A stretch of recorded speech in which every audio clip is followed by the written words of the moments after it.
kasih. Kota Ninive sesungguhnya bukan kota Yahudi. Maka karena bukan kota Yahudi dianggap kafir. Tetapi kota yang dianggap kafir itu atas pemberitaan Yunus, sang raja mengadakan puasa umum. Dan karena mendengarkan pemberitaan Yunus, menanggapi apa yang diwartakan Yunus atas penduduk Ninive, puasa itu sebagai tanda pertobatan, tanda penyesalan atas dosa dan kesalahan mereka. Akhirnya penduduk Ninive tidak jadi dihancurkan oleh malapetaka. Peristiwa spektakuler itu terus-menerus diceritakan oleh umat perjanjian lama, seperti kejadian ajaib ketika bangsa Israel bisa bebas dari penindasan di Mesir melalui laut yang kering. Itu adalah karya Allah.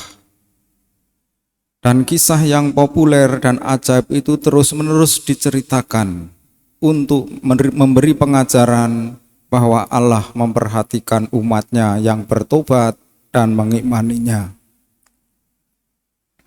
Maka di hadapan orang-orang yang tidak percaya, Yesus menceritakan kembali kisah tentang Nabi Yunus yang menjadi tanda bagi orang-orang Ninive. Tetapi kita tahu, kalau orang tidak suka kepada kita, apapun yang kita lakukan pasti dianggap tidak benar. Di hadapan orang yang tidak percaya, apa yang dibandingkan Yesus tentang Yunus pun oleh orang-orang yang dianggap angkatan jahat itu tidak diterima oleh mereka. Apa yang bisa kita petik dari pewartaan sabda pada peristiwa di hadapan orang-orang yang tidak percaya itu? Pertama, sesungguhnya setiap hari Allah memberi tanda-tanda kepada kita. Tanda sekecil apapun itu adalah tanda kehadiran Allah dalam hidup kita. Dan peristiwa Yunus sesungguhnya juga menjadi peristiwa dalam diri Yesus yang kita rayakan dalam peristiwa Paskah. Maka apakah kita mendengar Yesus lalu menangkap tanda-tanda kehadiran Yesus dalam hidup kita? Dan sebagai orang yang mengimani Yesus, inti iman kita adalah peristiwa Paskah, sengsara, wafat, dan kebangkitannya.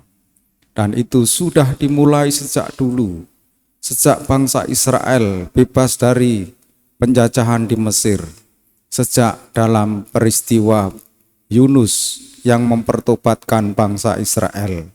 Yunus adalah tanda Yesus, gambaran Yesus yang ia jalani dalam peristiwa Paskah. Mari kita menangkap tanda-tanda kehadiran Tuhan dalam hidup kita, agar kita mampu terus bertobat setiap hari, dan pertobatan kita menghasilkan buah, mengalami kehadiran Allah dalam hidup kita. Kita satukan doa-doa kita bersama persembahan di altar.